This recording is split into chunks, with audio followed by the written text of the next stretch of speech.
It is said that true art is able to capture the soul of its subject. But what if a work of art not only captures but also imprisons that soul? An unnamed Ukiyo painting from the Edo period depicts a woman of melancholy beauty.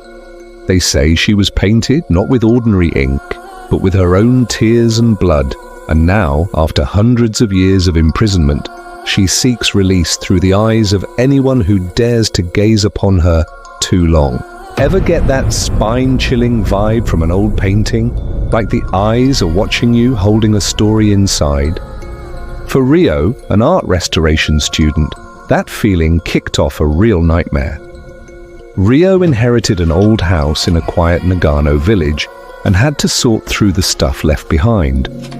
While rummaging through a dusty storeroom, he found a locked chest and couldn't resist prying it open.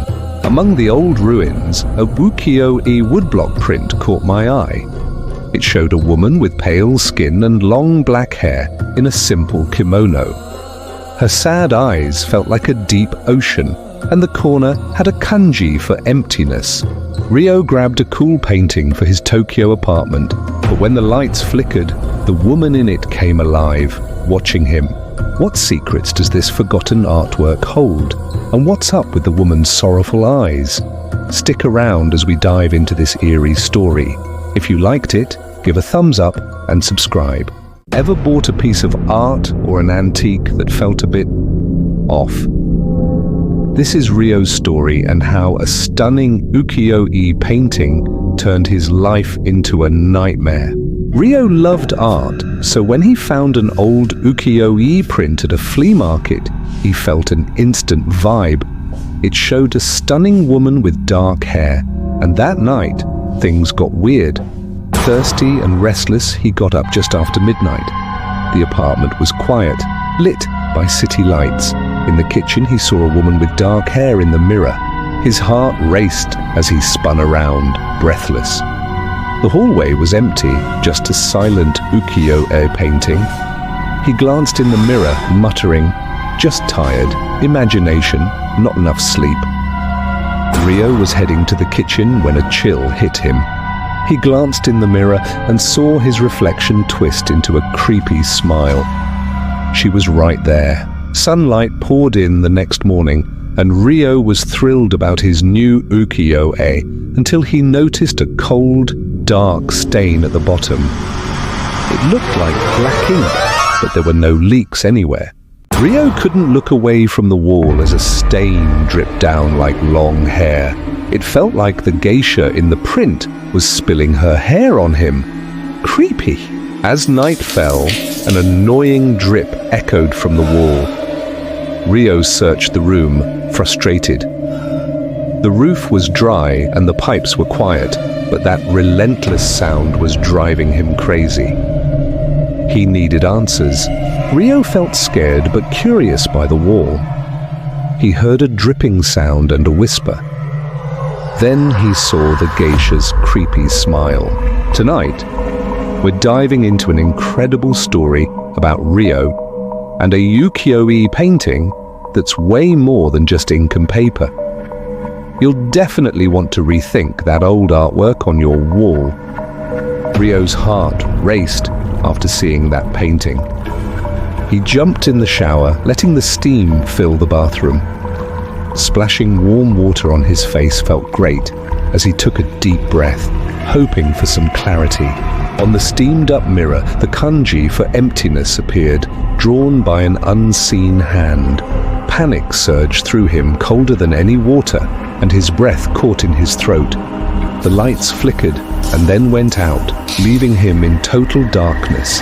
His heart raced as he heard it. Drip, drip, drip from the shower he had just turned off. The silence felt even scarier.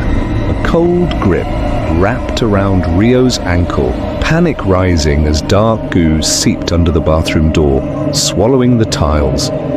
Feeling desperate, I finally reached out to Professor Tanaka, a folklore expert my friend recommended. I quickly set up a video call, hands shaking as I flipped the camera to show him the Ukiyo painting on my wall.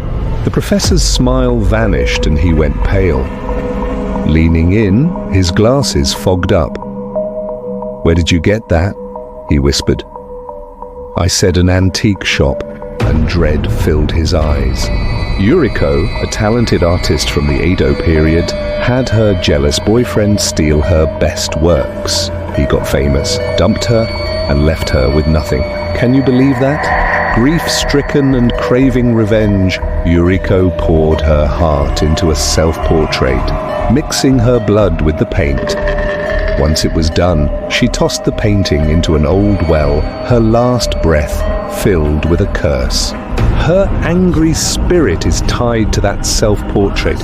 It curses anyone who owns it, dragging you into her dark, watery world, the well where she's trapped.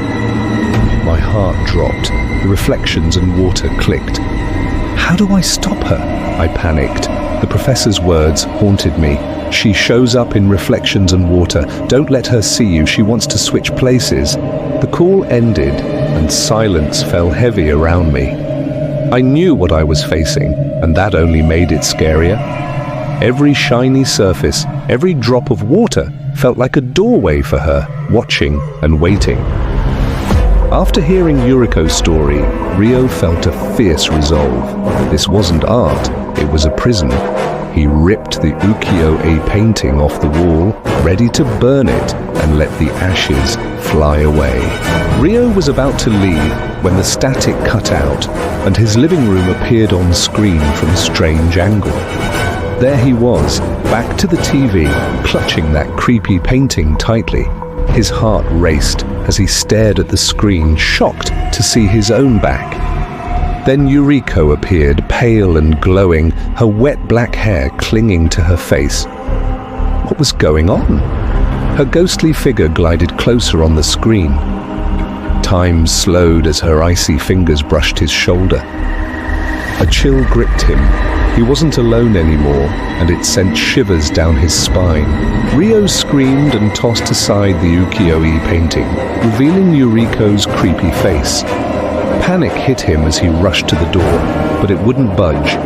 Then a wet sound echoed behind him. He turned slowly, dreading what he saw. Thick, black water, like ink, poured from the painting, spreading across the floor. It wasn't just leaking. Something dark seemed to rise from the pool forming beneath it. Yuriko was here, no longer just a drawing. Her wet black hair dripped dark liquid, and her pale face contrasted with the shadows. But it was her eyes, burning with hatred, that held Ryo captive. She was free. She moved toward him like a puppet, limbs jerking and cracking with every step. Ryo backed away, throat tight, frozen in fear, unable to look away. Each step she took froze the room. Ryo backed up, panic rising as he hit the wall, eyes wide. Yuriko was so close, her icy breath on him, her gaze filled with hatred, promising suffering. But she didn't strike yet. She stood there, a terrifying figure in silence, scarier than any scream. Ryo panicked, pushed off the wall to escape, but tripped and fell backward into something unexpected. He landed on the fallen mirror, but instead of shattering glass, he hit cold water. Suddenly, ghostly hands shot out, gripping his arms and neck like iron. He was being pulled in, fighting hard, but those hands were way too strong. As he got dragged through the mirror, his last sight was Yuriko, her hateful stare locked on the mirror he was disappearing into. Then, the wildest thing happened. Her face changed, softened, her skin brightened, hair shortened, and her eyes turned into Ryo's. Ryo stepped into a new world, leaving his old self behind. Now a ghost in the machine, he's just another face in the haunted gallery. Thank you so much for watching this tale of terror. If you enjoyed this journey into the abyss, please hit that like button and subscribe for more stories that explore the darkness. Stay safe and always be careful what you bring into your home. You never know what's looking back.